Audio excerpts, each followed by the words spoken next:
Et bienvenue dans cette nouvelle édition de Maxi-Test. Nous nous trouvons à Paris, aux Invalides, à l'occasion du 30e anniversaire du Festival Automobile International.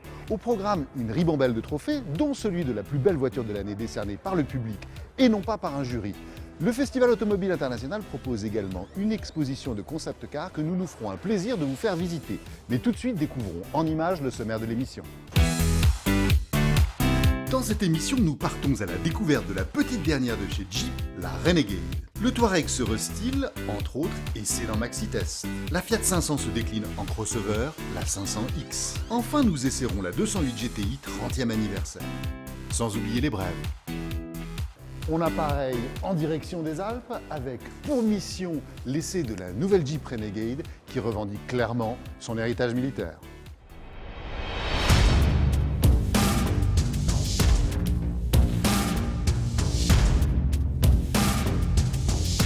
Jeep se met en ordre de bataille pour mener l'un de ses plus grands combats, donner du fil à retordre aux stars du marché des SUV et crossovers compacts. La montagne semble difficile à gravir, mais ce serait mal connaître le constructeur d'origine américaine Jeep. C'est d'abord un modèle historique, la Willys, l'une des célèbres figures du débarquement de la Seconde Guerre mondiale, et de son illustre aïeul, le nouveau Renegade reprend quelques références.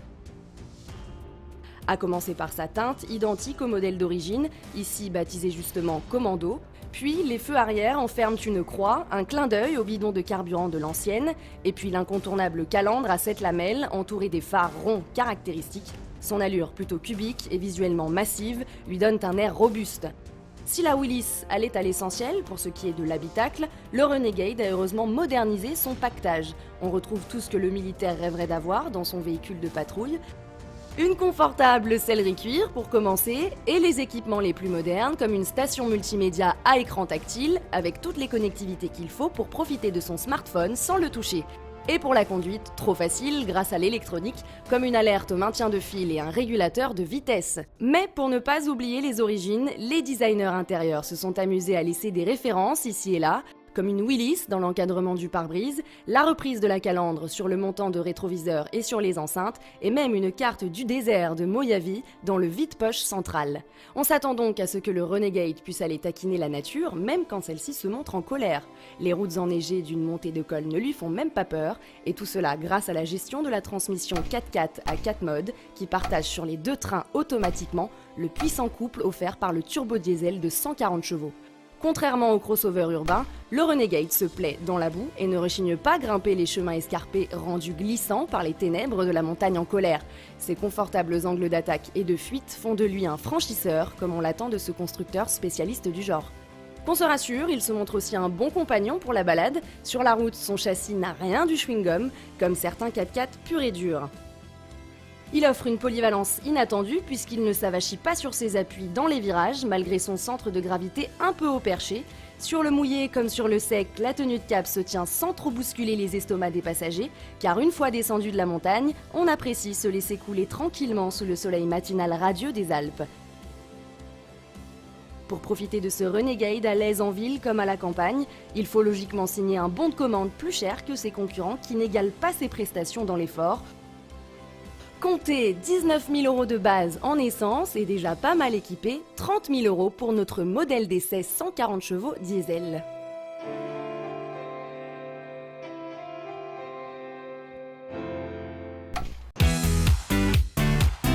Devant moi, ce superbe concept Quartz de Peugeot qui nous avait été présenté lors du Mondial de l'automobile et qui préfigure la future génération de 3008. Il adapte une chaîne de traction qui est plug-in rechargeable, basée sur le 1,6 litre THP de 270 chevaux du RCZ-R, auquel s'adjoignent deux moteurs électriques pour une puissance totale qui avoisine les 500 chevaux.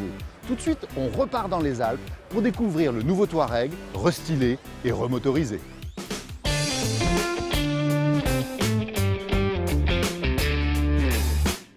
Depuis 2002, Volkswagen investit le marché des grands SUV de luxe avec le Touareg. Avec un essor assez inattendu, son succès poussa le constructeur à sortir une seconde génération dès 2007, restylée en 2010, puis cette année. Alors, quelles améliorations pour ce facelift? Cette voiture, stylistiquement, elle évolue assez peu, parce que finalement le design nous convient et on pense qu'il convient à nos clients. Sortez les loupes car il faut un œil exercé pour trouver ce qui change. On vous aide, cela se passe surtout à l'avant avec un bouclier taillé en A et non plus en V. Et puis il faut aussi s'avancer vers les feux pour voir que le regard évolue avec une nouvelle signature lumineuse dessinée par les bandes de LED. Un peu de chrome ici et là et on arrive sur un arrière qui bouge à peine, sauf là encore côté optique. Pour le reste, il garde son allure massive qui plaît tant aux amateurs des 4x4 de luxe. Si le Touareg n'a plus besoin de tremplin pour lancer sa carrière déjà bien établie, il ne compte pas que sur ses menues modifications pour continuer à évoluer dans les hautes sphères des SUV à succès. Car quand on entre à l'intérieur, même si là encore peu de choses changent, on loue d'une part la qualité perçue, mais aussi l'ambiance luxueuse dans laquelle on navigue. On apprécie également les nouveaux coloris de sellerie et une palette de plaquages qui s'enrichit de nouveaux matériaux toujours plus nobles. Certains préféreront toujours le cachet d'un Range Rover ou un Cayenne plus moderne. Du côté des équipements, c'est Noël, que ce soit les aides à la conduite, maintien de fil, régulateur intelligent, suspension pneumatique, n'en jetez plus. Ou pour le confort, puisque tout se commande de manière électronique, du réglage de siège au système de navigation qui affiche les cartes avec vue satellite. Pour autant, on note parfois un léger temps de latence dans sa manipulation. Évidemment, à bord, le confort relève du salon roulant. Il faut rouler très vite pour détecter un semblant de bruit d'air parasite. Pour le reste, il survole littéralement la route quand on ne le bouscule pas et seule une petite vessie et la réserve de l'énorme réservoir de carburant vous forceront à vous arrêter. Il peut pleuvoir, neiger avec des rafales de vent. Au volant, on croirait qu'il fait toujours grand beau. On exagère à peine. Mais au fait, à quoi ressemble le client Touareg ? 70% des Touaregs sont vendus à professionnels. Et dedans, vous avez deux catégories, c'est-à-dire les cadres supérieurs qui ont cette voiture comme voiture de fonction et des professions libérales qui veulent se faire plaisir en ayant un SUV de luxe. Sous le capot, un V6 diesel TDI revisité de 262 chevaux qui délivre sa puissance et son couple en douceur sans jamais brutaliser ses passagers. Le mode sport n'apporte pas grand-chose et essayer de jouer les Fangio usera surtout les pneus sans pour autant gagner en agrément et dynamisme. Ce SUV est-il fait pour l'off-road ? C'est que finalement, cette voiture, c'est une berline SUV, si vous voulez. Elle est très confortable à rouler, elle n'est pas fatigante du tout. C'est vraiment une belle berline, mais SUV. Et en même temps, elle a des capacités de franchissement qui surprennent les utilisateurs. Peu de gens oseront l'emmener sur les sentiers accidentés, mais pourtant il s'est remarquablement débrouillé sur ce chemin difficile, rocailleux, sans même disposer de l'option 4 roues motrices encore mieux adaptée pour le tout-terrain. Le Touareg se remet donc à jour, notamment côté motorisation, légèrement plus puissante et moins polluante. Quelle que soit la version, le Touareg recèle d'équipements et voit ses tarifs augmenter d'environ 3 000 €, des 53 570 € et 66 200 € pour notre modèle.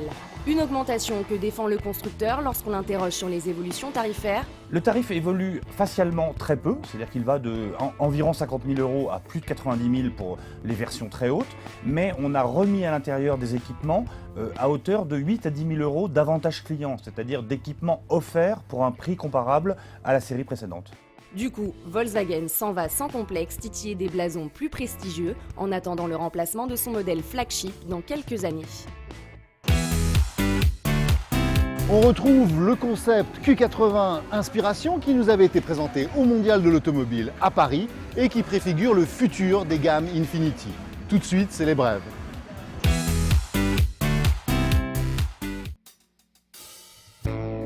Dans l'actualité du mois, notons l'arrivée de la 308 version GT. Il s'agit de la version musclée de la voiture de l'année, car en plus du titre, la 308 occupe la première place de son segment en France.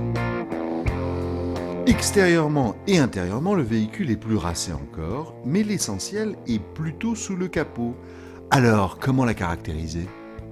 Alors la 308 en version GT, c'est une voiture pour conducteurs exigeants et qui apporte bien sûr beaucoup de technologies. Alors à savoir un nouveau moteur 1,6 litre, 205 chevaux en essence associé à une boîte mécanique et en diesel la toute nouvelle boîte automatique EAT6 qui est associée elle au diesel donc en norme Euro 6, donc avec les normes de dépollution les plus exigeantes, diesel qui lui est porté à 180 chevaux. Alors la GT, comme je le disais, c'est une clientèle qui est très exigeante. Exigeante sur la motorisation, on vient d'en parler, exigeante en ce qui concerne la tenue de route de la voiture, l'équilibre de la voiture sur la route, exigeante en termes évidemment de confort et d'équipement. Et donc la 308 GT, que ce soit dans sa version berline ou sa version break, réunit tout ça. Un équipement de très haut niveau, un confort de très haut niveau également, avec notamment des sièges en cuir Nappa, une technologie de boîte, on en a parlé, une technologie de moteur et bien sûr une tenue de route de référence. Peugeot introduit également la gamme GT Line qui reprend les atours de la GT, mais sans les motorisations sportives. Pour quel public ? Alors la clientèle GT, c'est une clientèle vraiment exigeante et y compris au niveau des motorisations. Donc il y a vraiment une recherche de motorisation performante. La clientèle GT Line, ce qu'on lui propose, c'est le look de la GT, mais avec des motorisations cœur de gamme. Donc les clients peuvent bénéficier d'un look, d'équipement, d'un confort spécifique de très haut niveau, mais en même temps, ils n'ont pas forcément envie d'accéder à des motorisations supérieures à 180 chevaux. C'est également ce mois-ci qu'arrive en concession le successeur du Freelander, le Discovery Sport. Nouveau Land Rover, plus familial avec ses 7 places. En option, moins extravagant que l'Evoque et particulièrement agréable à conduire. C'est selon nous une belle auto qui fera parler d'elle. Relativement compacte avec ses 4,60 m, son style est affirmé et fidèle à l'ADN Land Rover. Position haute, surface vitrée et habitabilité généreuse, et surtout vraies aptitudes au franchissement que nous avons testé sur les routes enneigées d'Islande. Son prix démarre à 34 600 € pour la version diesel TD4 de 150 chevaux, boîte mécanique et finition S, légère en équipement. Il vaut mieux compter 49 000 € pour l'excellent SD4 de 190 chevaux, boîte automatique et finition HSE. Mais entre le Range Rover, l'Evoque, le Defender, comment s'organise la gamme Land Rover ? Alors, Discovery et Range Rover sont deux des 3 familles de Land Rover. Je vous rappelle, les Range Rover, Discovery et le Defender, l'icône de la marque. Et à chacune de ces familles sont attribuées des missions bien particulières. Elles doivent toutes avoir des points communs qui sont un design iconique. Quand vous voyez un Land Rover dans la rue, tout de suite vous dites « ok, c'est un Land Rover ». Des capacités de franchissement, d'évolution, donc héritées de la tradition. Quand je dis franchissement, vraiment on vient du 4x4, on vient du tout-terrain.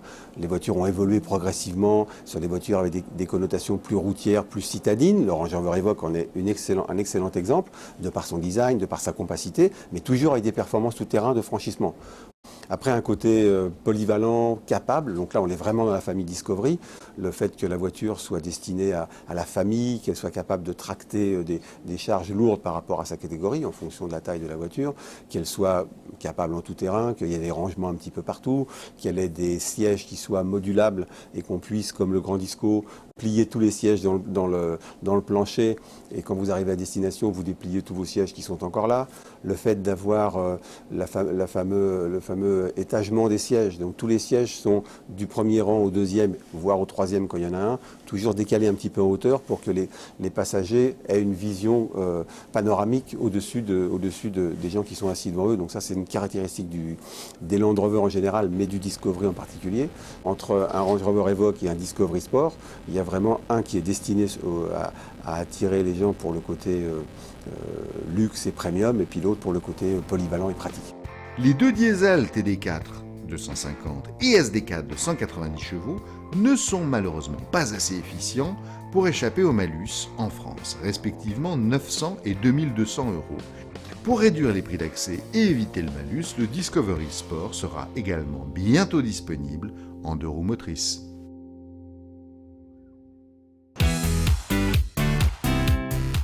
Enfin, Renault a choisi Paris pour présenter le grand frère du Captur, leader européen des petits crossovers. Il s'agit du Kadjar, son futur crossover du segment C à vocation mondiale.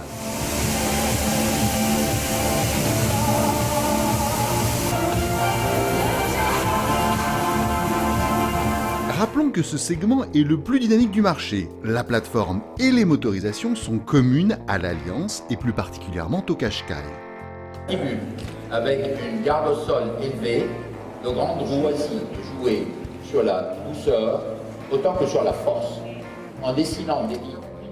Le design, les matières et le typage sont exclusifs Renault et le Kadjar compte sur cela pour se démarquer et réitérer la performance du Captur.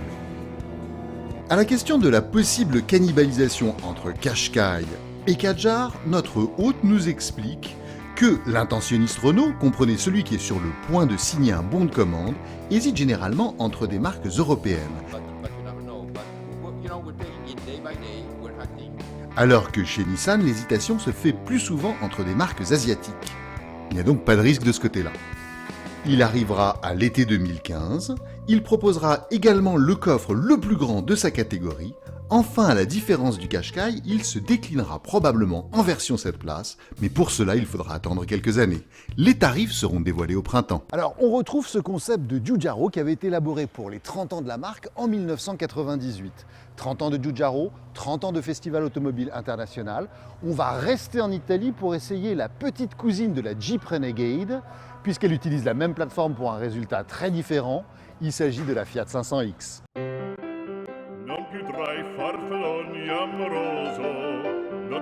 Depuis le retour de la 500 dans la gamme Fiat, l'Italien multiplie les déclinaisons et voici la 500X.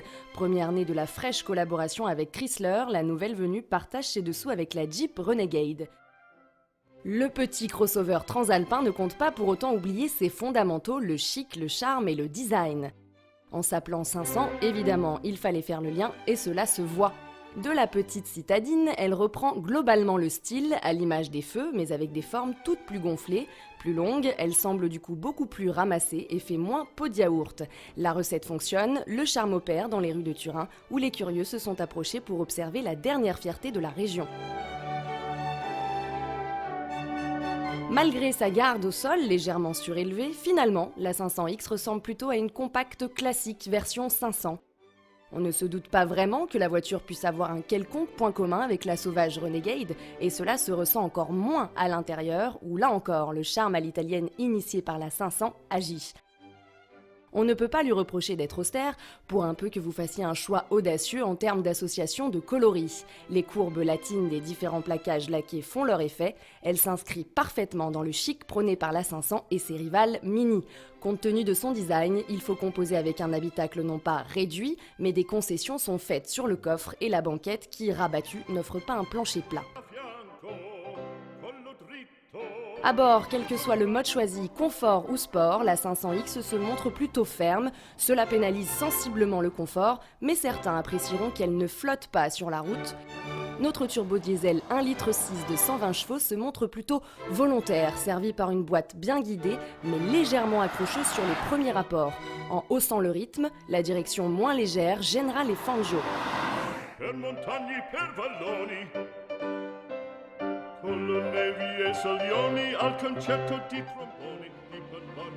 Ses consommations oscillent entre 6 et 8 litres et se montrent dans la moyenne. Notre modèle lounge ne manquait pas d'équipements, dont certains évoluaient comme l'alerte au franchissement de ligne assez inédit sur ce segment, GPS, connectivité, il ne manque rien, et cela pour un tarif compétitif tout juste en dessous des 25 000 €. La 500X affiche tout de même une carte que la concurrence n'a pas vraiment, le charme si singulier d'une italienne.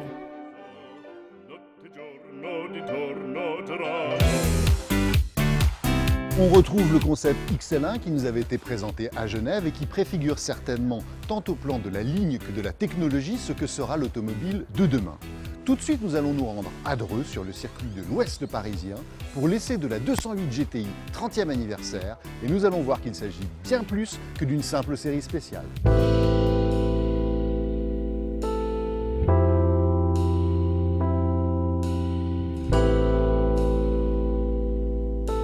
Depuis sa première apparition au début de l'été au Goodwood Festival of Speed, nous étions impatients de prendre le volant pour vérifier si cette spectaculaire 208 GTI version 30e anniversaire tenait ses promesses. Peugeot a exaucé notre vœu, tester l'auto et la comparer avec la version standard sur le circuit de Dreux. En blanc nacré ou en rouge rubis, l'absence d'éléments de carrosserie spécifiques, sauf pour la version coupe franche, n'est cependant pas un problème pour distinguer la GTI 30e anniversaire de la GTI normale. D'ailleurs, quel bilan pour 208 GTI à date? Nous avons, depuis le lancement, donc depuis 1 an et demi, une commercialisation de plus de 12 000 véhicules, ce qui nous place sur le podium des véhicules sportifs de ce segment-là en Europe.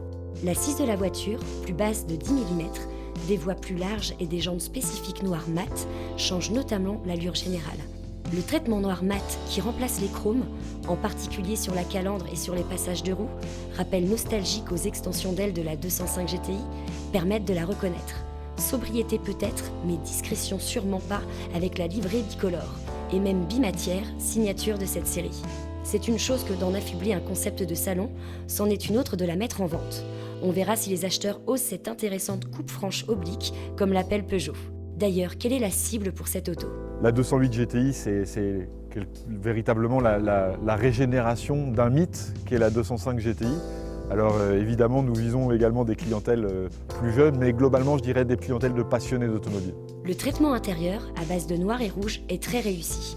Reprenant l'habitacle de la 208 GTI, la GTI 30e anniversaire remplace le décorum de la planche de bord de cette dernière, comme les dégradés de rouge, par du noir simple avec un liseré rouge sur les contreportes.